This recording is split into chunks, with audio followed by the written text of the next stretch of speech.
अजितदादा निर्णय घेतील आणि अजितदादांनीच निर्णय घ्यावा। मला वाटतं या प्रकरणात मुख्यमंत्र्यांचा काय संबंध? आमच्या पक्षाचे ते नाहीयेत, त्यांचा राजीनामा घ्यायचा का नाही? त्यांच्या पक्षाचेच आमदार म्हणतात प्रकाश सोळंके व इतर सर्व की यांचा राजीनामा घेतला पाहिजे, पण तो राजीनामा अजितदादा घेत नाहीत। अजितदादांनी घ्यायचा का नाही हा अजितदादांचा प्रश्न आहे। आमचं जरा लांबचं नातं आहे ना, आम्ही भाजपवाले आहोत। पुढं बरं, असं देखील म्हटलं जातंय की वाल्मिकांना काही दिवसांमध्ये भाजपमध्ये येतील असं देखील म्हटलं जातंय। मग आम्ही संजय राऊत साहेब बोललेले आहेत, मी त्याच्यावरती टिप्पणी करू इच्छित नाही। किमान भाजपवरती एवढी वाईट वेळ आलेली नाही असं मला वाटतं। तर ते त्यांच्या कुणाबरोबर भेटी होतील, काय भेटी होतील, ते तुमचा कॅमेरा त्यांच्या पाठीमागं सोडून द्या, आम्हाला काय करायचं। फक्त माझी एक विनंती आहे की आमच्या पंकजाताई यांनी या वर्षीच्या भगवान भक्तिगडाच्या जो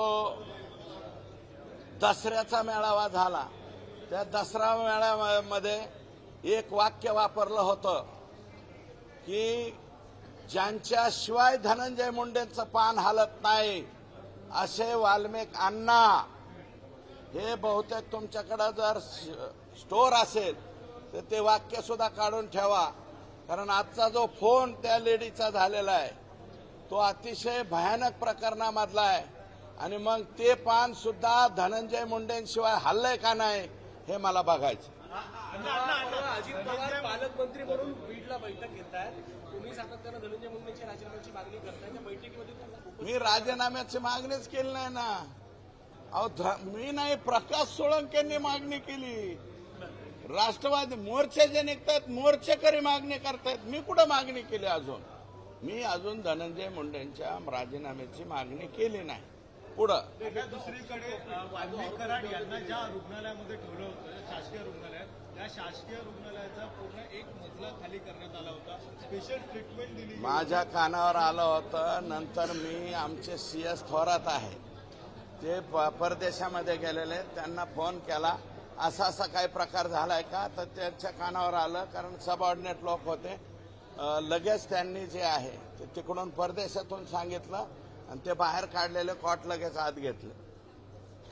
VIP ट्रीटमेंट दिली जाते असं म्हणायचं। अंजली दमानी यांनी आरोप केला जो आरोप धनंजय मुंडेंवर केला गेला होता, काही वेळापूर्वी धनंजय मुंडेंनी सांगितलं की जी निर्मिती कंपनी आहे महानिर्मिती ही प्रायव्हेट कंपनी आहे। म्हणजे दुसरी गोष्ट, महानिर्मिती कंपनी जरी प्रायव्हेट असली, प्रायव्हेटायझेशन कोणी केलेलं आहे?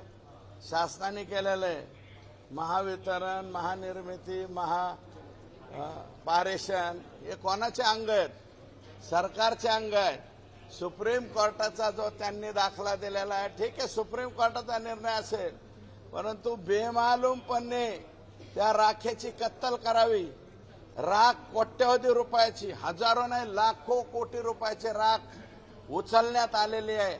त्याचा हिशोब जर काढला तर मला वाटतं त्याचे आकडे सुद्धा मोजता येणार नाहीत। आणि भास्कर केंद्रे सारखा पोलीस 100 टिप्पर ठेवतो म्हणल्यावर मग बाकीच्यांचे किती आहेत? कुणाकुणाचे आहेत? दाऊदपूरचे किती आहेत?